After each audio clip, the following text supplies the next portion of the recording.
Pronto, galera, voltando aqui, ó, com o meu carrinho aí, ó. Lembrando aí que o defeito aqui de fazer aquele barulho lá é o cabeçote, galera. O cabeçote tava na última medida, já tava condenado, não teve mais retífica.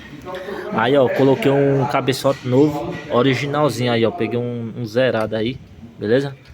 Tudo novinho aí, galera, ó. Aí vou aproveitar também, galera, vou trocar o reservatório, vou colocar aditivo, né? Colocar um reservatório novo aí. Vou estar trocando também a correia dentada já, fazendo a revisão já também, galera. Correia dentada. E vou também, galera, tá fazendo a troca da capa também que fecha, que protege a correia dentada aí, beleza? Trocar o óleo também.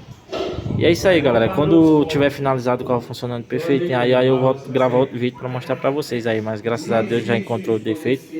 Realmente era o cabeçote condenado aí, galera. Beleza?